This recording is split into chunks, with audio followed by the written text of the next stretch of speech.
सामने वाले को क्या कहता है और आगे से खाने वाला क्या जवाब देता है, ये सब आप सुनाता हूँ और पंजाबी में, जिससे आपके साथ ज़्यादा फायदा हो जाएगा। सीट रखी मेरी चाचा मैं भी पिंड जाना है, केड़े वेले दस चाचा किन्ने बजे जाना है। अगर खाने वाला तो कहता है तू बाऊ केड़े पिंड की क्या गल करना है, बाऊ तेनू हुण मैं केड़े पिंड खड़ना है। पिंड दीयां रौनकां रुसदियां बाऊ जी, दिलां दीयां खुशियां भी खुसदियां बाऊ जी।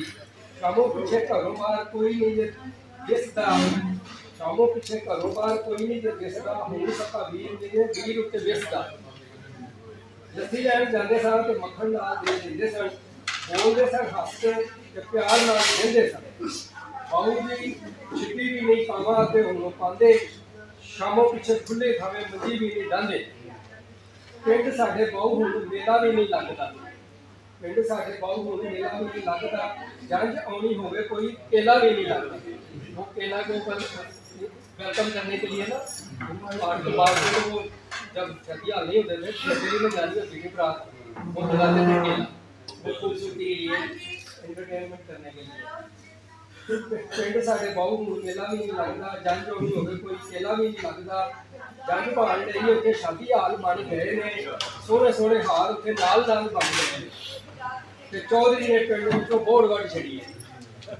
ते चौधरी ने पिंड विचों बोड़ वड्ड छड़ी है, कईयां यारां बेलियां दी लोड़ वड्ड छड़ी है। याद जो गन्ने उत्तों सीट लाने हुंदे सन, रोह वाली खीर सारे बच्चे खांदे हुंदे सन। हुण गन्नियां दे चौं पासे तार ला दिंदे जे, जान किसे गभरू दी हर साल ला दिंदे जे। मर जाए मरीज भावे डॉक्टर नूं जे पुछ दे, जिन्ना भी कोई भले बुआ राती नहीं जे उठ के।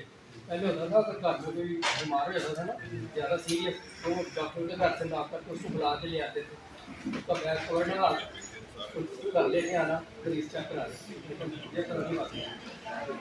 मर जाए मरीज भावे डॉक्टर नूं जे पुछ दे, जिन्ना भी कोई भले बुआ राती नहीं जे उठ दे। ते ढाह के चुबारे लोकां मल छत लए ने, ढाह के चुबारे लोकां मल छत लए ने, इन्हां मल्लां पिछे साथ हत्थ हो गए। दवाइयां नूं हुण डॉक्टर चिट्टे दिन पे जे लुटदे, बाऊ जी मसीतां विच बंब नित पे जे फुटदे। चरखे दा पहिया बाल गलियां विच रेड़दे, सुक गए जे खूह लोकी हुण नहीं जे भेटदे। सुक के जे खूह लोकी हुण नहीं जे भेटदे। ते ना हुण माइयां ठंड विच पिन्नियां जे बनांदियां, ना पा के बड़ियां ओ चौल जे पकांदियां। कुचिया के बाल सारे शहर पढ़ने पै गए, कुचिया के बाल सारे शहर पढ़ने पै गए ते पिंड दे स्कूलों विच ते कमी छोड़े रह गए। कांचे बांटे गुल्ली पिंडा बाल देखो भुल गए, कुड़ी खान डंगर देखो खल वंडा भुल गए। ते जट्टां ने हुण टोपियां ते ला लईयां मोटरां, ते सैकलां दी थां मल्ली आके स्कूटरां, ते सैकलां दी थां मल्ली आके स्कूटरां। खाल उत्ते हुण माइयां कपड़े नहीं जे धोंदियां, साग भी वो जट्टां कोलों डरदियां नहीं जे खुंदियां। हुण दस बाऊ मैनूं किहड़े पिंड जाना ही, जाना भी हूँ तो पिछे मुड़ जाना ही। ऐ सुन के बाऊ हक्का रह गया, चुप चबीता टाले की पिछली सीट पे बैठ गया।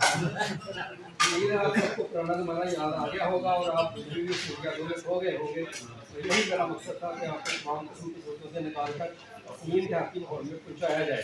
अल्लाह ताला आपको हमेशा खुश रखे, आमीन। और हमारे प्यारे पाकिस्तान को शादो आबाद रखे, आमीन।